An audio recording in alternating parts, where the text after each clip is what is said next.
Assalamu alaikum. In today's lecture, we will study about health assessment of head and neck and regional lymph nodes.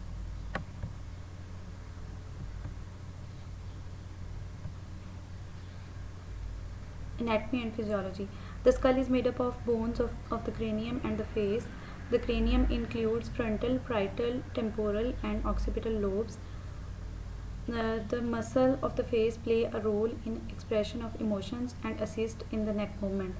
Movement of the facial muscle is controlled by cranial nerve 5 and 7. The carotid arteries provide the blood supply to the head, and the temporal artery supplies blood to the most of the face. The neck is supported and made mobile by vertebral processes and the sternocleidomastoid and trapezius muscles. The hyoid bone superior to the larynx is the only bone in the body that does not directly articulate with another bone. It serves as a movable base for the tongue and an attachment for the muscles of the neck. The thyroid gland is in the middle of the neck anterior to trachea. The isthmus is the center and the two lobes lie on either side of the trachea. The 9 sets of lymph nodes drain the head and neck. So assessment of the head and neck start with taking health history.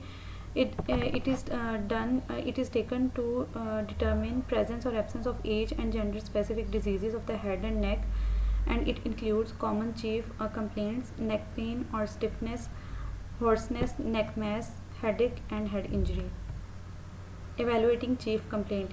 It is done to determine the following characteristics, that are quality, associated manifestations, aggravating factors, alleviating factors, setting, and time. Past health history include medical conditions, surgeries, medications, and injuries or accident.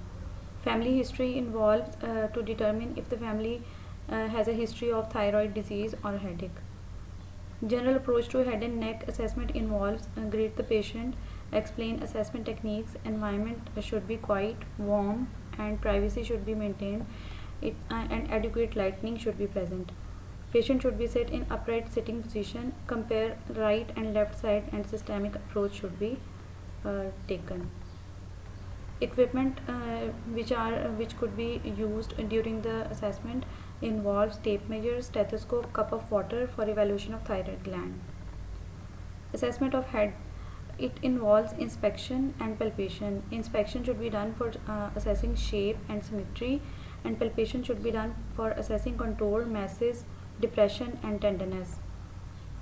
Inspection and palpation of the scalp. It involves inspection of lesion or masses. Normal findings may be scalp is shiny, intact, without lesions or masses, and abnormal findings involve bleeding, lesions, masses, and hematoma. Assessment of face. It involves inspection of shape and symmetry. Normal findings are symmetrical features, palpebral fissure is equal, and shape can be oval, round, or slightly square. Abnormal findings include deformed or absent structures, asymmetry, more or less pronounced facial features, diseases which may alter facial features.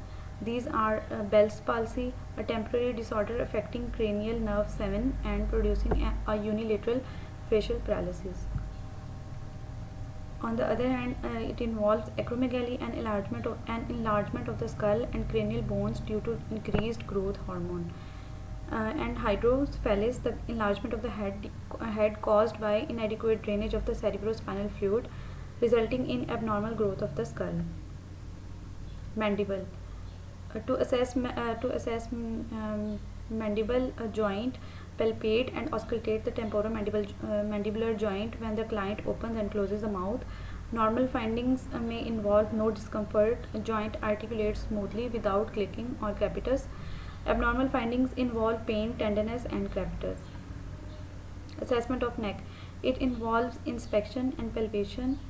Normal findings may be full range of motion, that is pain free, symmetrical muscles, and no masses. Abnormal findings involve limited range of motion, pain, and asymmetrical muscles, and masses may be present. Thyroid gland. It involves inspection, palpation, and auscultation. Inspection involves normally thyroid gland is not obvious on inspection. It can be only seen when gland is swollen. Ask the patient to swallow and watch for the most important physical sign. A thyroid gland moves up during deglutination. This is due to the fact that thyroid gland is fixed to the larynx. Such movement of the thyroid becomes greatly limited when it is fixed by an inflammation or malignant infiltration. Normal findings involve symmetrical movement with swallowing, Adam's apple more pronounced in males, no masses, tenderness or enlargement, and absent bruit. Abnormal findings involve masses, enlarged glands, goiter, asymmetrical enlargement, and presence of a nodule or bruit. Lymph nodes.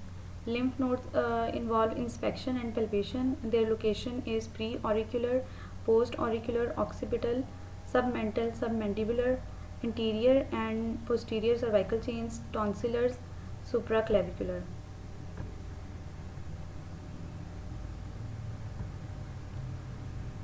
Normal findings involve unable to palpate or see the nodes. Abnormal findings involve enlarged nodes, able to palpate or see nodes, tenderness and firmness or hard nodes. This is all about the assessment of head and neck. Thank you.